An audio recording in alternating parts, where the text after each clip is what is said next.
हम दूसरे अध्याय के 23वें श्लोक से आगे की चर्चा करेंगे।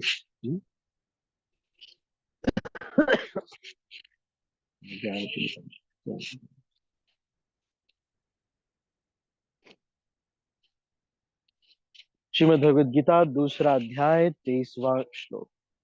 नैनम छिन्दन्ति शस्त्राणि नैनम दहति पावकः न चैनम क्लेदयन्त्यापो न शोषयति मारुतः। न एनम छिन्दन्ति शस्त्राणि। एनम मतलब इस आत्मा को शस्त्र से खंड खंड नहीं किया जा सकता। न एनम दहति पावक, इसको आग भी नहीं लगाया जा सकता। न चैनम क्लेदयन तापो न शोषयति मान, न ही इसको वायु सुखा सकती है। मारुत मतलब वायु। जैसे हनुमान जी को मारुति बोलते हैं, क्यों? ये वायु के पुत्र है। शोषयति, इसको सुखा नहीं सकती। और क्लेदयंती, भिगा नहीं सकता। कौन? जल इसको भिगा। आपह, जब हम पूजा विधि पंचरात्र का पालन करते हैं तो आप देखते हैं भगवान को जल अर्पित करते समय हम कहते हैं इमे आपह, क्योंकि ये जल भगवान आप ग्रहण कीजिए।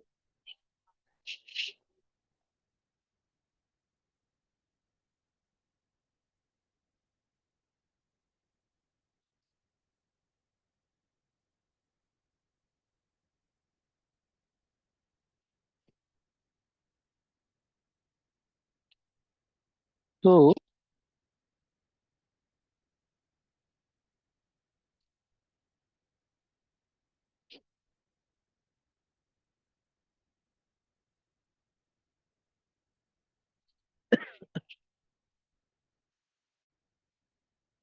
एक मिनट,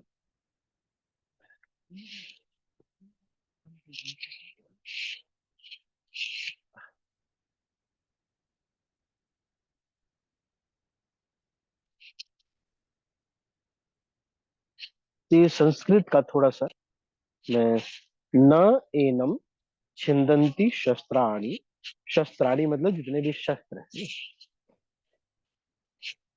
तो वो न एनम दहति पावक। पावक मतलब अग्नि, इसको जला भी नहीं सकती। ये आत्मा जो है ये ऐसा वस्तु है।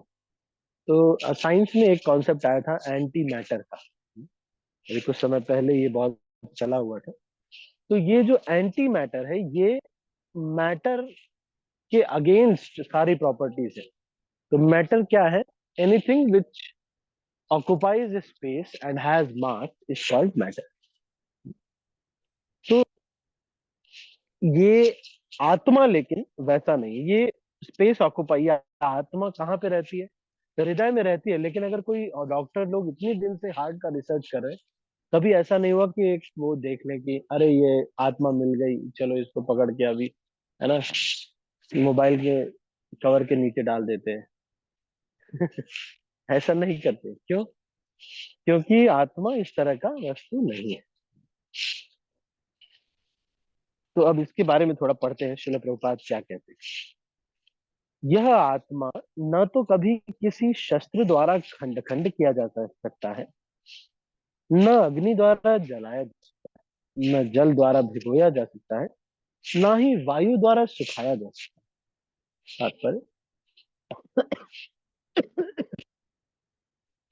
सारे हथियार, तलवार, अग्नेयास्त्र, वर्षा के अस्त्र, चक्रवात आदि आत्मा को मारने में असमर्थ। ऐसा प्रतीत होता है कि आधुनिक अग्नेयास्त्रों के अतिरिक्त मिट्टी, जल, वायु, आकाश आदि के भी अनेक प्रकार के हथियार होते हैं।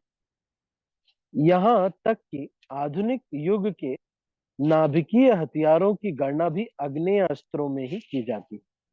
किंतु पूर्व काल में विभिन्न पार्थिव तत्वों से बने हुए हथियार होते थे। तो यहाँ शिला प्रभुपाद ये कह रहे हैं कि अभी तक आपने जितने भी अस्त्र शस्त्र बनाए हैं आधुनिक युग में, वो सब अग्नि अस्त्र ही है। जैसे आजकल चला हुआ है ना, बायो बायोकेमिकल वेपन आ गए ना, बायोकेमिकल वेपन। इसी तरह से अब जो है ये अ, आग्नेयास्त्र ही है ये सारे। अब कोई कहता है, कई लोग ये बोलते हैं कि प्रभु जी, अ, ये जो अ, वैज्ञानिक लोग जो खोज लेते हैं वो ही आप लोग बताते हैं। नहीं, हम बता रहे हैं आपको।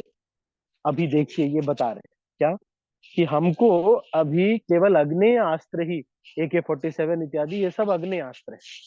हमको क्या खोजना है? हमको खोजना है जल का भी अस्त्र, वायु का भी अस्त्र, आकाश तत्व का भी अस्त्र होता है, मिट्टी जो तत्व है उसका भी अस्त्र होता है। केवल इसका बना हुआ अस्त्र, मतलब इसका जो प्रभाव है वो मिट्टी की वजह से ही होगा।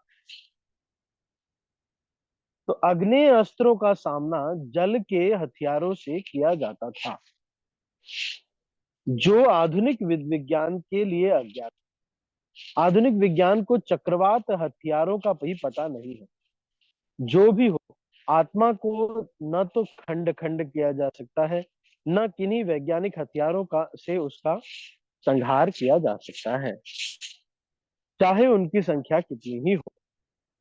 मायावाद इसकी व्याख्या नहीं कर सकते कि जीव किस प्रकार अपने अज्ञान के कारण उत्पन्न हुआ और तत्पश्चात माया की शक्ति से आवृत हो गया। तो अब मायावादी सिद्धांत में ये कहते हैं कि जीव भी भगवान है, सब लोग भगवान है, लेकिन जीव के ऊपर अज्ञान का आवरण पड़ गया है। लेकिन उनको ये अगर पूछा जाए कि भाई अज्ञान हुआ कैसे उसको, तो ये वो बता नहीं पाते। तो कहते ये तो हमें नहीं पता, ये हम नहीं जानते।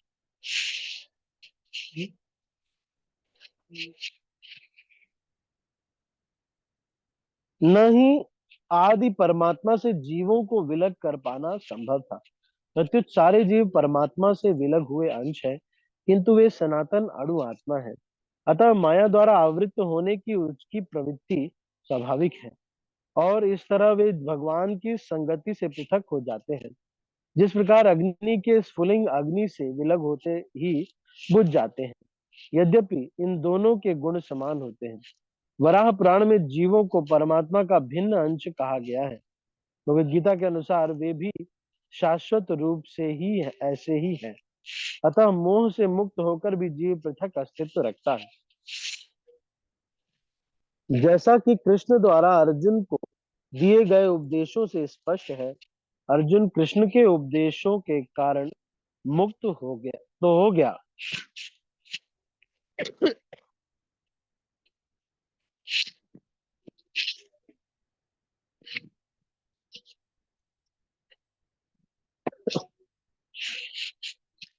किंतु कभी भी कृष्ण से एकाकार नहीं हुआ।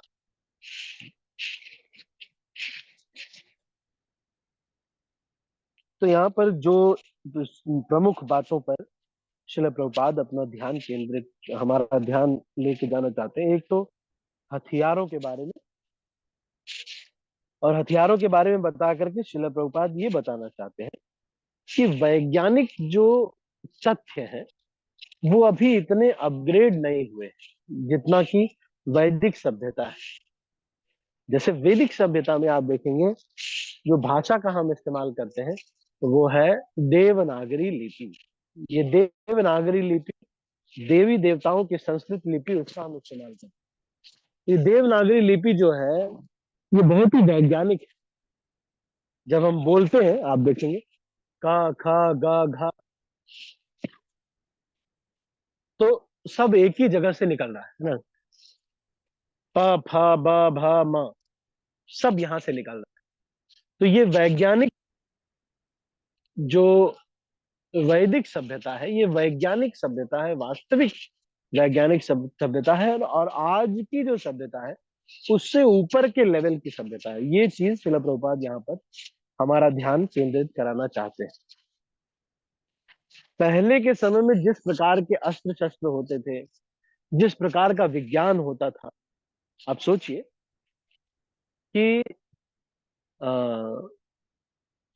जितनी यहां से लेकर के चंद्रमा तक की दूरी, सूर्य तक की दूरी, पृथ्वी गोल है, इसके ऊपर अभी तक रिसर्च चल रहा है, पृथ्वी गोल है कि नहीं। लोग कहते हैं flat earth theory, earth is flat. लेकिन आप देखेंगे कि बहुत समय से हमारे जो पृथ्वी है, उसको वराह देव अपने जो टस्क है उसके ऊपर रखे हुए हैं, और उसको ले करके वो रख के आए हुए। ऐसी मूर्तियां सारी भारतवर्ष में नहीं, इंडिया, बाकी देशों में, अभी कुछ दिन पहले इराक में कहीं पर ये विग्रह मिले, भगवान के विग्रह, राम जी का कोई पेंटिंग मिला या कुछ ऐसा, इराक में मिला। तो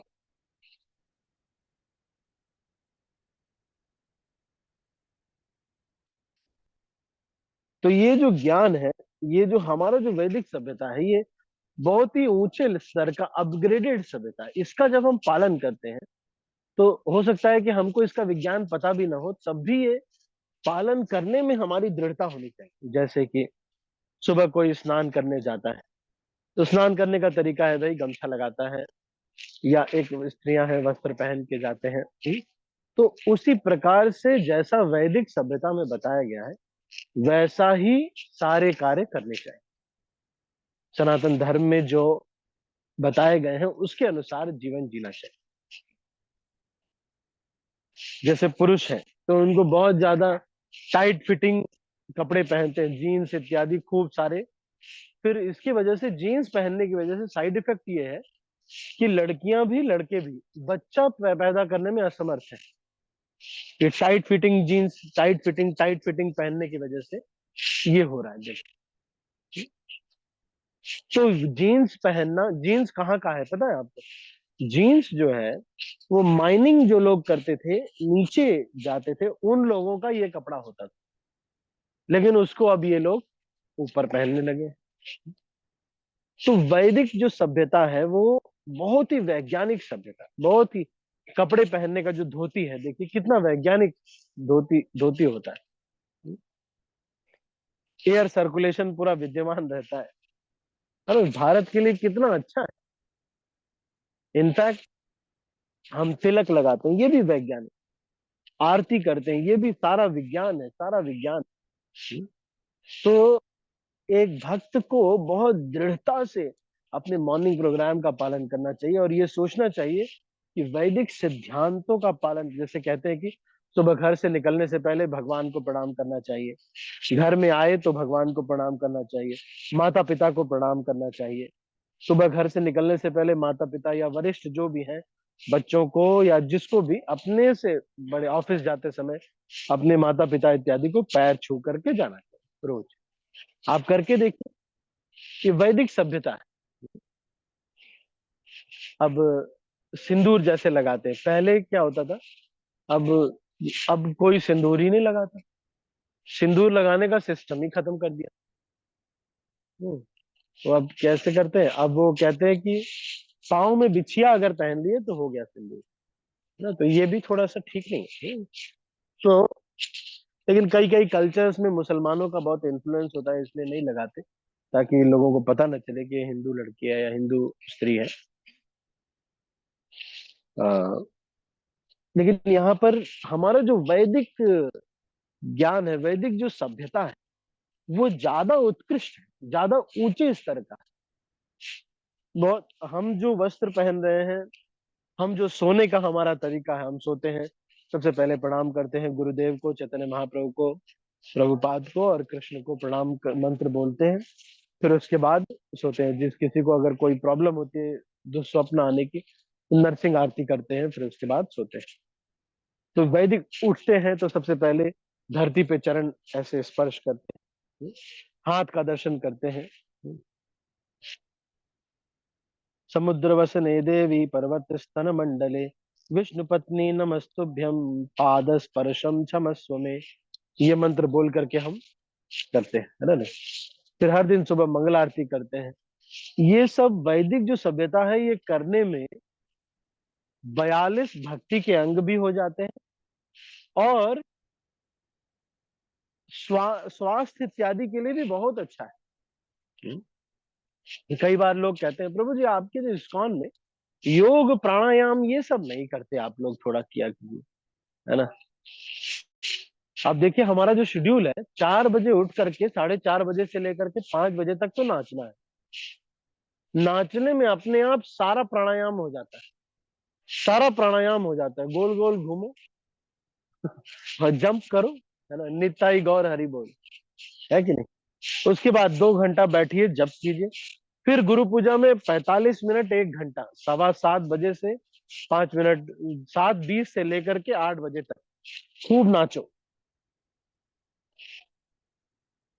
एक बार हमारे एक मंदिर में ब्रह्मचारी खूब नाच रहे थे, खूब नाच रहे थे, और बात करते थे तो बहुत सोबर बात करते थे। तो एक बार यमुना माता जी आए थे, या कोई माता जी आए थे, वो बोल रहे थे कि when during the day when you meet these brahmacharis, you cannot make out that they are so furious at guru puja।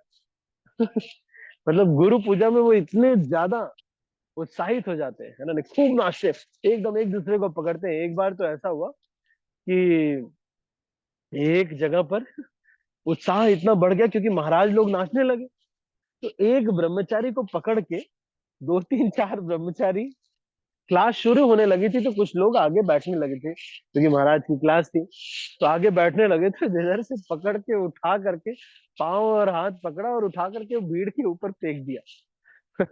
वैसे ऐसा नहीं करना चाहिए। Our dance should be graceful. इससे ये लगना चाहिए कि this dance is an offering to Krishna. उद्दंड में बहुत ज्यादा दिखना ऐसा नहीं चाहिए, पर फिर भी कोच जो जो भी भक्त है उनको खूब खूब नृत्य करना चाहिए। तो हमारे ये श्री प्रभुपाद यहाँ पर ये बता रहे हैं कि वैदिक संस्कृति हमारे, ये जो आजकल की संस्कृति है, इससे बहुत श्रेष्ठ है। कई बार लोगों को लगता है प्रभु जी रात में तो प्रभु जी हाफ पैंट पहनना ही पड़ेगा, प्रभु जी धोती में नहीं हो पाएगा प्रभु जी। अरे सिंपल सी रात में सोने के लिए सिंपल सी धोती रख लो आप। वैसे तो सबसे बेस्ट है एक धोती कुर्ता पहनिए। अगर आपकी गवर्नमेंट जॉब है, कोई ऑफिस ऐसा नहीं है जो रेस्ट्रिक्ट करता है, तो मैं तो पहन भी लेता था, कोई दिक्कत नहीं, वही पहन के ऑफिस चले आए। फिर उसके बाद वही पहन के घर में है, अगले दिन उसको धो दिया, नहाते समय ही धो दिया और दूसरे वस्त्र पहन दिए।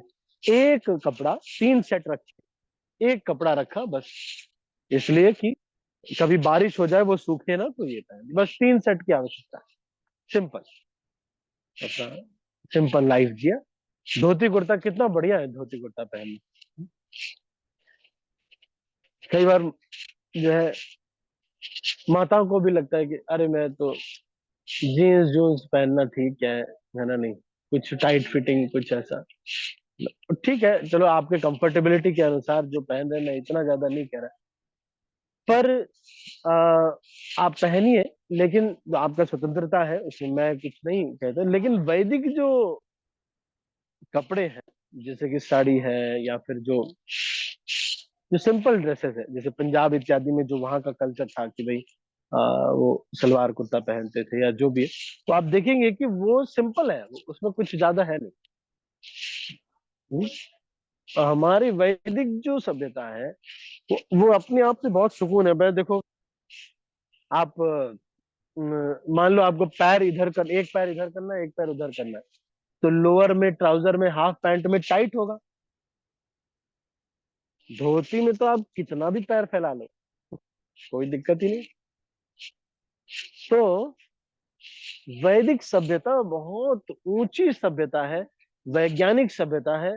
कई बार लोगों को ये लगता है, सुबह जल्दी उठा देते हैं इस्कॉन वाले प्रभु जी ना, सच में है, सुबह ज्यादा जल्दी उठना नहीं, सुबह सुबह नहाना ये तो कभी भी नहीं करना चाहिए, इससे आपको बहुत रोग हो जाएंगे प्रभु जी। इतने ऋषि महात्मा आज तक स्नान करते आए, सब कुछ होता आया, अभी तक ऐसा नहीं हुआ कि मर गए।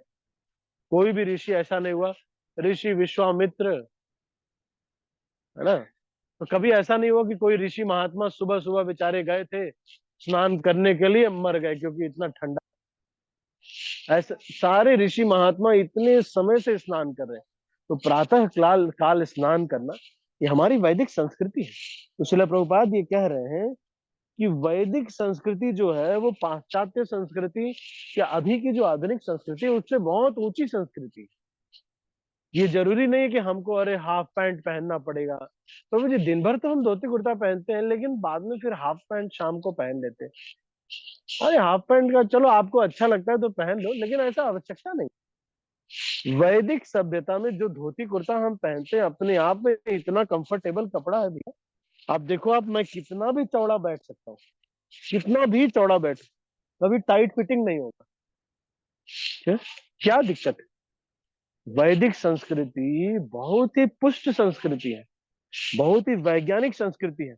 आप धोती कुर्ता पहनिए, कॉपिन पहनिए, कॉपिन जो धारण करते हैं, आप देखोगे कभी भी आपको, जो ये आजकल के ये जितने भी प्रॉब्लम्स है ना, सारे लड़के आज दवाइयां खाते हैं, बच्चे ही नहीं पैदा हो रहे। एक एचओडी मुझे कॉलेज का बता रहा था, कॉलेज का एक एचओडी मुझे बता रहा था कि प्रभु जी लड़के इतने कमजोर हैं, किसी को बच्चे ही नहीं, और लड़के तो किसी को हो ही नहीं रहे। क्यों?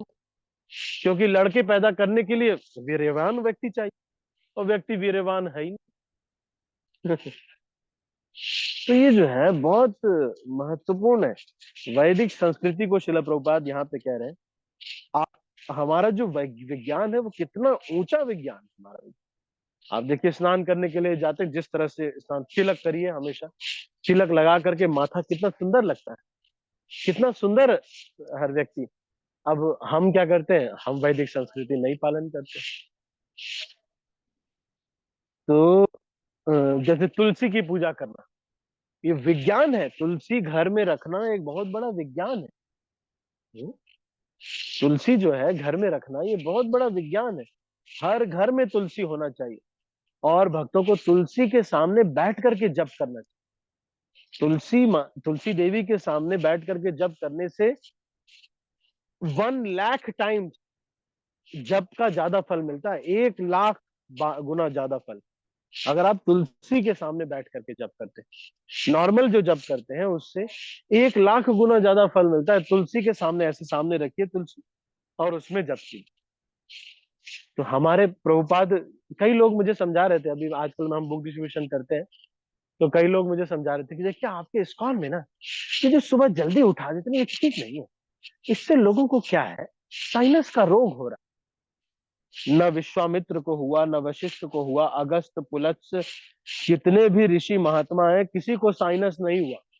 तुम ही एक आ गए जो नहीं, अभी साइनस हो गया है। सारे ऋषि महात्मा हमारे जो है, राधानाथ स्वामी महाराज 8 बार दिन में स्नान करते हैं, पता है आप? 8 बार। किसी भी बड़े व्यक्ति, पैसे वाले व्यक्ति से मिलने जाते हैं, अडानी से मिलेंगे, अगर अंबानी से मिलेंगे, तो आके नहाएंगे। हमको ये लग, एक एक ग्रंथ में तो यहाँ तक लिखा हुआ है कि सन्यासी का एक क्वालिफिकेशन यही है कि नहाने से तो डरे ही नहीं। तो सुबह स्नान करना कितना वैज्ञानिक है, वीर्यवान व्यक्ति बनता है। आप सर पे ठंडा पानी डालिए, बहुत गर्म, बहुत ज्यादा ठंड है तो थोड़ा गर्म पानी मिक्स कर लीजिए। बहुत ज्यादा खौलते हुए पानी से भी नहीं नहाना चाहिए, बहुत ज्यादा फ्रीजिंग पानी है तब भी नहीं, लेकिन नॉर्मल कर लिया पानी, थोड़ा ठंडा पानी है, सर पे डालिए, सारा वीर्य सारा ब्लड आपका सर में बहेगा। गाल एकदम भरे भरे गोल गोल गाल बनेगी। आजकल क्या है चला हुआ, एलेक्जेंडर चीक्स वाला फैशन चला हुआ, ऐसे चुचका हुआ इसको महान मान ना ही आजकल के जो जितने भी सीरियल है उसमें भी दिखा देते हैं 6 पैक एब्स वाले राम जी। राम जी के 6 पैक एब्स नहीं थे, कोई शास्त्र में नहीं लिखा हुआ है। नहीं तो तुलसीदास जी नहीं कहते कि हे बाइसेप्स और ट्राइसेप्स वाले हनुमान, कभी नहीं कहे आज तक। कभी भी ये नहीं कहा गया कि बाइसेप्स ट्राइसेप्स और 6 पैक एब्स होते हैं शिव जी के। ये आपके जो अलग अलग जो राइटर्स है, ये लोग अपने नॉवेल में फोटो बना देते हैं। शिव जी ने कभी कोई नशा नहीं किया। तब राधा गोविंद महाराज इसके बारे में बताते हैं, एक बार विष पिया था, शिव जी को चिलम लेकर के फोटो बनवा देते हैं, चिलम लेकर। कब पिया जरा बताओ भाई? भांग चढ़ाते। अरे एक शास्त्र में दिखाइए तो सही कि भैया शिव जी भांग पी रहे हैं खूब। ये जो उनके गण हैं, ये उनको ये अलाउड किया गया है। हम जब अर्पित करते हैं तो उनके गण ही पीते हैं। जैसे डाकिनी शाकिनी जो होती है, वो दुर्गा देवी को जब कोई बलि अर्पित करता है, इसका विधान है, लेकिन बलि अर्पित में तो डाकिनियां शाकिनियां ये लोग लेती हैं, जो डायन इत्यादि होती है, वो ये नहीं लेती, दुर्गा देवी नहीं ले रही है। वो तो वैष्णवी है, वो काय को ये खाएंगी। तो ये जो वैदिक सभ्यता को पालन करने में हमको संकोच नहीं करना चाहिए। तो ये नहीं सोचना चाहिए कि वैदिक सभ्यता, अरे ये तो बेकार है, ऐसे नहीं रह पाएंगे, कैसे रह पाएंगे प्रभु जी, है ना। नहीं, सबसे कंफर्टेबल और सबसे ज्यादा फायदेमंद है वैदिक सभ्यता। ठीक है। तो इसको अभी हम यहीं पर समाप्त करते हैं। आप सभी भक्तों का बहुत बहुत धन्यवाद।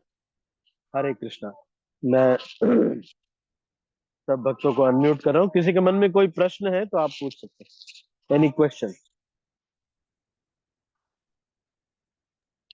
हरे कृष्णा प्रभु जी, दंडवत प्रणाम प्रभु जी।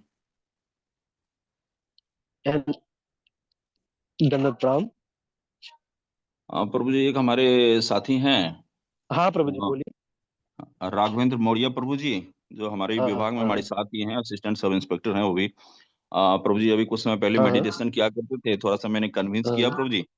तो प्रभु जी अभी भक्ति कर रहे हैं, बहुत अच्छा। हमारे जो है सो श्री श्री हाँ, राधा पार्थसारथी टेम्पल से जो है सो लेके आए हैं भगवान का चित्रपट, और सब कुछ आरती का भी, आरती वगैरह करते हैं, अच्छा। जप कर रहे हैं, भगवत गीता पढ़ रहे हैं, और अनेक ग्रंथ मैंने दिए हैं वो सब भी पढ़ रहे हैं प्रभु जी। तो थोड़ा उनका प्रोत्साहन करें ताकि वो भक्ति छोड़े नहीं। बिल्कुल अभी लाइन ऑनलाइन है प्रभु जी। हरे कृष्णा, दंडवत प्रणाम प्रभु जी। बिल्कुल। Thank you Raghavendra ji. Regular आप आते हैं, बहुत अच्छा लगता है। राघवेंद्र जी आप हैं अभी? हाँ, हैं तो सही। दंडवत अनम्यूट प्रणाम करेंगे प्रभु जी। राघवेंद्र दंडवत प्रणाम प्रभु जी। जी? धन्यवाद प्रणाम, धन्यवाद प्रणाम, धन्यवाद प्रणाम। थैंक यू प्रभु जी, आप रेगुलर आते हैं, बहुत बहुत आपका धन्यवाद।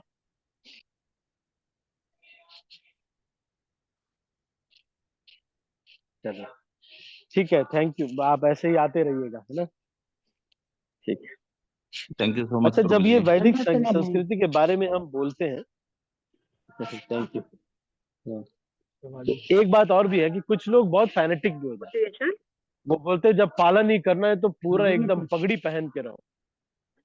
अरे, या एकदम बिल्कुल जो है वो बहुत ही ज्यादा ही दूसरों के लिए स्ट्रिक्ट हो जाते हैं।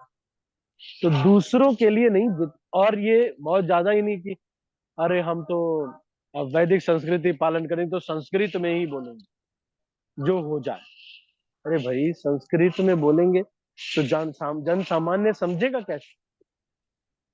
या फिर आप हिंदी बोलेंगे एकदम क्लिष्ट भाषा, बोलने को तो हम भी बोल देंगे, किसी को समझ में ही नहीं आएगा।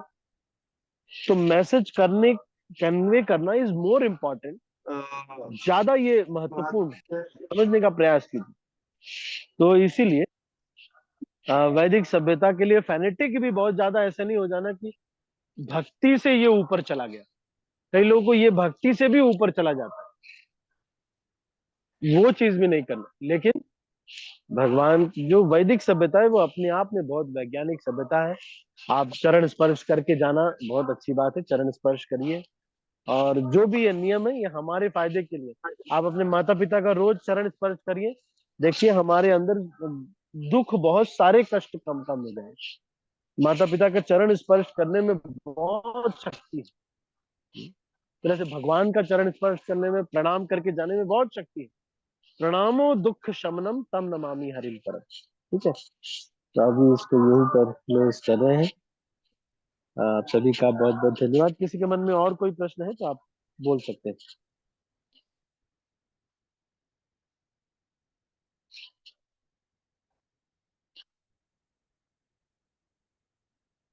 Any other? हरे हरे कृष्णा प्रभु जी, दंडवत प्रणाम। गुरु जी, हम भी नहाने आना चाह रहे हैं वहाँ पे, तो कब धन्यवाद सही राम। रहेगा आने के लिए?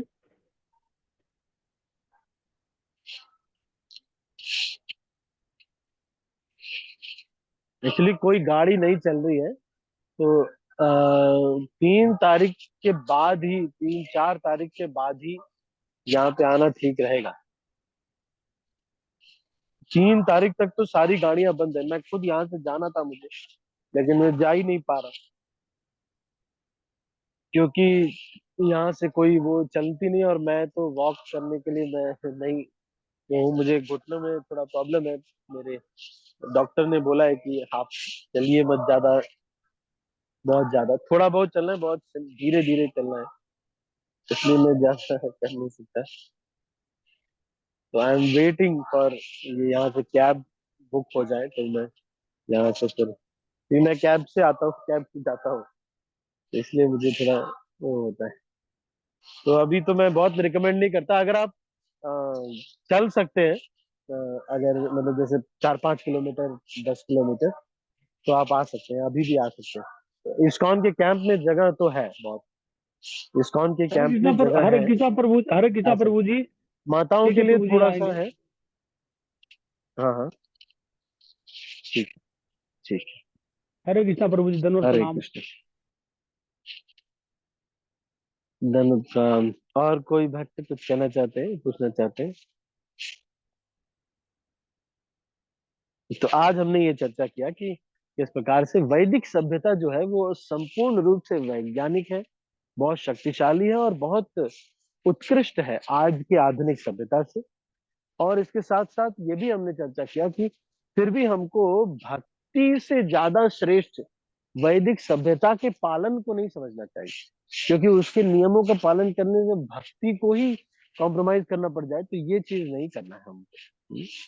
ये चीज नहीं करना है। जल्दी से जल्दी अपना जो जो आ, भक्ति के कार्य है उसको ज्यादा महत्वपूर्ण समझना चाहिए। जैसे बफे सिस्टम आ गया है आजकल, बफे सिस्टम है ना।